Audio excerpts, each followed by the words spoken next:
Taranja volleyball ny farana omaly sabotsy ihany koa sy androany maraina tetsy amin'ny kianja ivelan'ny Mahamasina ny dingan'ny fifanitsanana eo amin'izay fiadiana ny tompondakan'ny Ligin'Analamanga izay araka ny fantatra dia ny 7 sy ny 5 Aogositra izao no tanterahana ny dingan'ny ampahefa-dalana amin'ny ity faninanana ity hofitinina aminao anatin'ity fanadihadiana ity ny voka dalao tamin'ny omaly sabotsy tetsy Mahamasina. Tosa omaly sy androany tetsy amin'ny kianja ivelan'ny Mahamasina ny andro faha-4 ambin'ny folo farany amin'ny fanitsanana fiadiana ny tompondakan'ny Ligin'Analamanga ho an'ny taranja volleyball.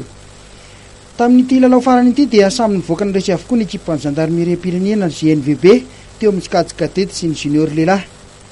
Ity arahantsika amin'ny sary ity dia ny fiaonana teo amin'ny GNVB manao akanjo manga sy ny VBCT manao fotsy skadzy kadety io.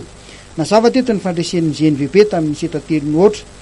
Tsy niady mihitsy ny lalao nanatompo teo amin'ny teknika sy ny tanjaka ny GNVB.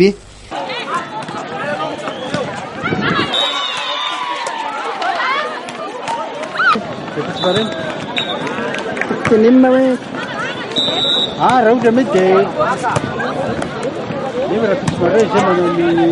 teo amin'ny vokatra hafa ho an'ny skadzy kadety hatrany dia ny CCVB nandresy ny azita amin'ny seta telo no ray ary ny biasy nandresy ny squad tamin'ny seta telo no roa. Teo amin'ny junior lehilahy kosa indray dia sahirana ny GNVB nanao akanjo manga vao afaka nanoloana ny AVB avy any Ambohidratrimo.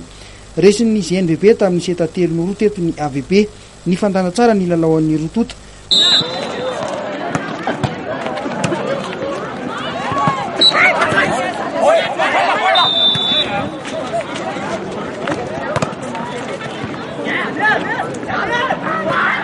Hotanterahana ny 7 sy 5 Aogositra izao ny dingan'ny ampahefa-dalana.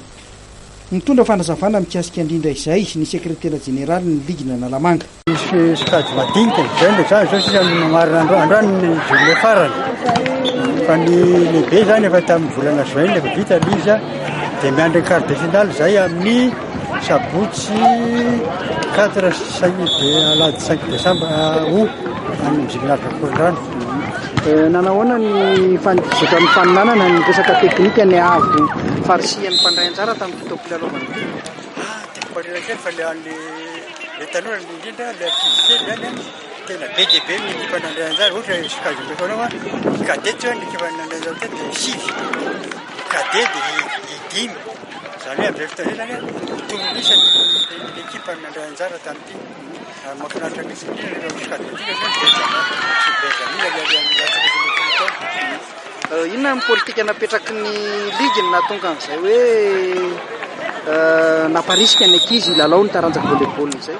Ay, ny ligy zany dia namparisika ny club tsirairay avy aoka mba samy anangana ina moa zany le disikely no avy ny volleyball tantsika dia samy miezaka daholo ny club rehetra zany nanangana ny ekipa madinika indrindra fa ny benjamin sy ny minime zay ny tena izy.